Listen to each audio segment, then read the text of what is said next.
O Supremo Tribunal Federal decretou o afastamento do então governador do Distrito Federal, Ibanez Rocha, por 90 dias. Sobre este assunto e os seus desdobramentos, conversamos agora com Heloísa Machado, que é doutora em Direitos Humanos pela USP e professora da Escola de Direito da FGV, que é a Fundação Getúlio Vargas.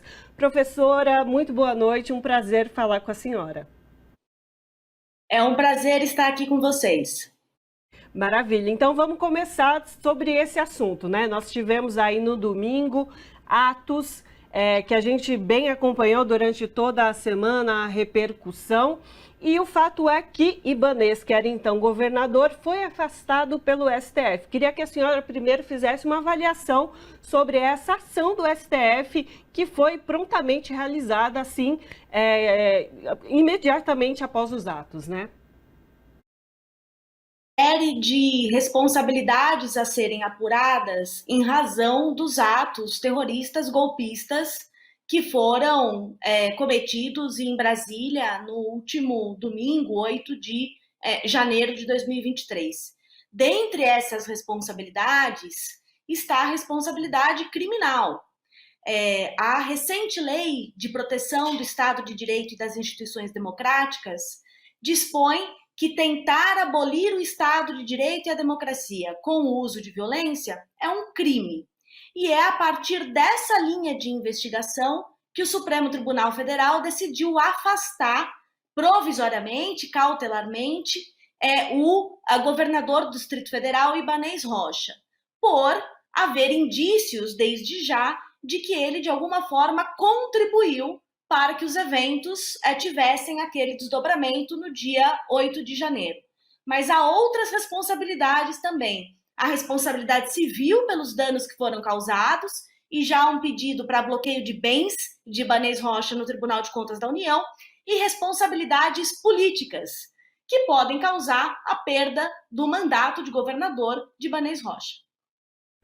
Perfeito, professora. E aí, já entrando nesse, continuando nesse assunto, entre as ações que o governador do Distrito Federal, afastado agora por 90 dias por determinação do STF, Ibanez Rocha, ele é alvo também de processo de impeachment, que aí, que pode fazer com que ele perca seu mandato definitivamente. Você com outros advogados entraram já com um desses pedidos imediatamente logo após os atos. Inclusive a gente viu, a sua publicação e a repercussão toda. Queria que você explicasse como que foi esse protocolo e o que pode acontecer daqui para frente.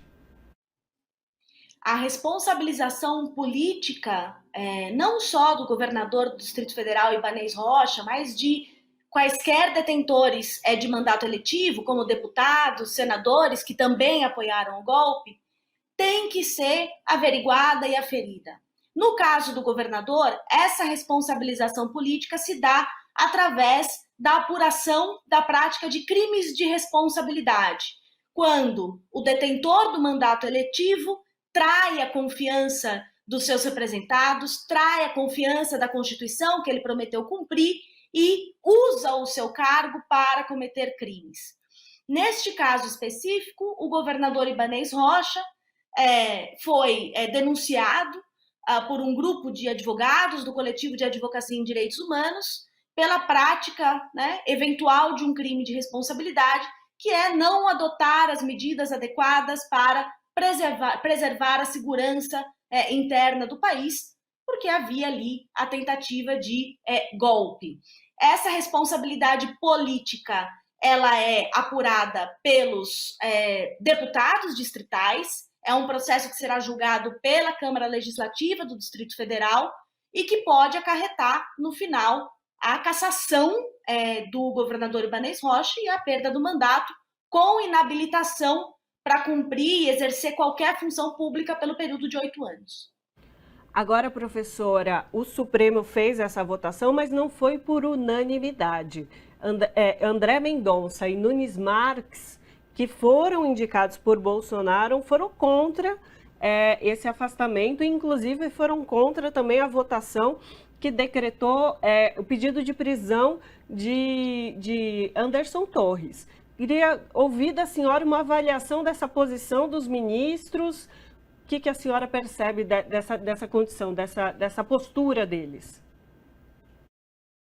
O federal sempre esteve unido numa agenda de defesa das instituições e de autodefesa. Nós precisamos lembrar que o Supremo Tribunal Federal foi severamente atacado nos atos terroristas golpistas de 8 de janeiro de 2023. Essa união do Supremo Tribunal Federal se encerra com a chegada de 2 ministros indicados pelo ex-presidente Jair Bolsonaro, vou falar de novo, ex-presidente Jair Bolsonaro, para o Supremo Tribunal Federal, Nunes Marques e André Mendonça. Se a gente pegar o caso de Daniel Silveira, eles já votaram diferente. Se a gente pegar agora esse caso da prisão de Anderson Torres, eles já votaram diferente, assim como do afastamento cautelar de Ibanez Rocha. Então, um tribunal que era unido e unânime, hoje tem esse posicionamento dissonante. Não é coincidência serem ministros indicados pelo ex-presidente Jair Bolsonaro e, portanto, imagina-se alinhados de alguma forma com o seu posicionamento político. Independentemente disso, 9 votos para confirmar o afastamento do governador Ibanez Rocha mostra uma força muito grande dessa decisão e um tempo muito importante para essa decisão ter sido efetivamente cumprida logo após os acontecimentos. Isso demonstrou para aqueles que querem derrubar as instituições democráticas brasileiras de que há um tribunal constitucional vigilante em favor da nossa democracia. Professora, naturalmente, após os atos golpistas em Brasília e o afastamento do então governador do Distrito Federal, Ibanez Rocha, do MDB, ele já se começa aí uma autodefesa, obviamente, tentando se livrar de uma culpa e só jogar, por exemplo, no ex-secretário de Segurança Pública, exonerado por ele imediatamente, que é o Anderson Torres. E aí, nesta semana, ele já colocou ali, como sendo vítima de um plano de sabotagem dos policiais do Distrito Federal. Inclusive, falam em deserção, não só a defesa, mas ele também em nota. Queria que você explicasse sobre esse argumento de defesa, se pode fazer sentido e se vai pesar também nessa defesa contra um possível processo de impeachment do Ibanez. A apuração da culpa e das responsabilidades de todos os envolvidos será determinada a partir de um devido processo legal. E, portanto, nesse meio tempo, as pessoas irão se defender e usar argumentos que favorecem o seu caso. O que há de especial nessa argumentação de Ibanez Rocha? É de que ele, como governador, como quem escolheu e tinha competência para escolher o comando das polícias, como quem escolheu e tinha competência para escolher o secretário de Segurança Pública, ele tem, inegavelmente, responsabilidade com os atos que se desdobraram. Seja por ser um governador que faz péssimas escolhas e não sabe escolher o perfil e a lealdade dos seus secretários e comandantes, seja por, durante os atos, e todos nós assistimos estarrecidas aquele domingo de 8 de janeiro de 2023, a demora do governador em se posicionar, a leniência com que todos aqueles crimes foram cometidos na Praça dos Três Poderes. Então, o exercício de defesa é garantido a todos, mas me parece um argumento bastante frágil, tendo em vista que é o governador quem escolhe essas pessoas para o comando da polícia e da própria Secretaria de Segurança Pública. Inclusive, isso é importante, saiu várias informações após os atos, dizendo que Ibanez foi dito a ele que evitasse retornar Anderson Torres à segurança pública do DF, E isso não foi levado em consideração pelo então governador, Qual que é a sua avaliação dessa postura dele, dessa insistência de mesmo tendo essa consulta de outras pessoas, de outros pares importantes da política, dizendo para evitar Anderson Torres, ele foi lá e balizou essa ação e colocou como responsável pela segurança pública também, que também já está sendo responsabilizado, professora?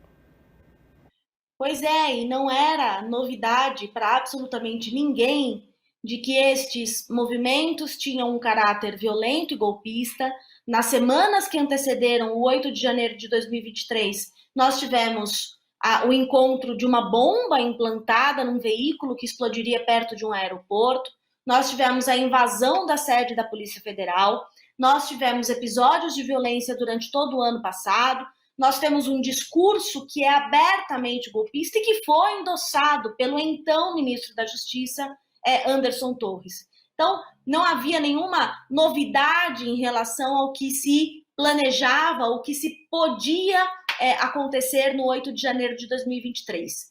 Então, de fato, o governador não vai poder alegar em defesa própria de que ele não tinha conhecimento, de que tudo foi uma grande surpresa. Surpresa não foi. No mínimo, há uma negligência. E, no máximo, pode haver uma concorrência, uma intenção de ajudar a prática desses atos. É o devido processo legal e o curso de todos esses processos que vai definir a parcela de culpa do ex-governador, do governador afastado Ibanez Rocha. Professora, para reforçar esse ponto da negligência também, vale lembrar que o Anderson Torres, ex-secretário de Segurança Pública do Distrito Federal, também foi ministro, né, da Justiça do governo Bolsonaro, e daí, portanto, os alertas para não ser escolhido como secretário de Segurança ali, né, da capital federal, mas foi escolhido, então, e também diante dos anúncios dos ataques extremistas que poderiam acontecer, né, e os ataques e a invasão da sede dos três poderes, o Anderson Torres estava viajando. E aí a gente reforça esse ponto também do Ibanez, não poderia ter atuado para impedir talvez essa viagem, que não seria de bom tom ele estar fora do país às vésperas de uma manifestação grave, como foi no último domingo? Olha, acho que bom tom é uma palavra suave demais para a gente classificar a hipótese de Anderson, do Torres não ter viajado, né? A gente está falando aqui, as peças ainda estão sendo reveladas, mas tudo indica que houve um plano, houve um treinamento, houve abertamente a manifestação da intenção de atacar os três edifícios ali da Praça dos Três Poderes. O secretário de Segurança Pública tinha absoluto conhecimento disso. Ele, como ministro da Justiça de Bolsonaro, corroborou atos golpistas durante o seu mandato. E Ibanez Rocha agora alega que foi vítima de um complô por parte dos seus subordinados. Isso não parece de nenhuma forma ser verdade, né? Os indícios têm apontado justamente para outro lado. O fato de Torres ter viajado é mais um indício de que havia aí uma tentativa de se imiscuir de responsabilidades, fugir da atribuição de responsabilidades pelo evento. Usando uma palavra que eu considero um pouquinho mais certa, é uma desfaçatez o Torres ter viajado um dia antes desses protestos, dias após assumir a Secretaria de Segurança Pública em férias. Em férias de quê? Ele estava há dias no cargo, né? Com o anúncio de movimentos que queriam fazer vandalismo, todo mundo estava ciente disso, e ele viaja para encontrar, supostamente, o ex-presidente Jair Bolsonaro, que, por sua vez, continuava proferindo discursos golpistas, não só durante os 4 anos do seu mandato, mas também depois de sair da presidência. É uma desfaçatez isso. Torres não pode nunca mais ocupar um cargo público. Nenhum governador pode jamais, ou presidente, ter coragem de colocar Torres novamente num cargo de poder, de exercício de função pública, depois do que a gente viu ter acontecido no 8 de janeiro de 2023. Perfeita resposta e análise, professora. Conversamos então com Heloísa Machado sobre esse assunto e os desdobramentos todos. Doutora em Direitos Humanos pela USP, professora da Escola de Direito da FGV. Obrigado pela participação com a gente aqui no Revista Brasil TVT. Foi um prazer, um abraço.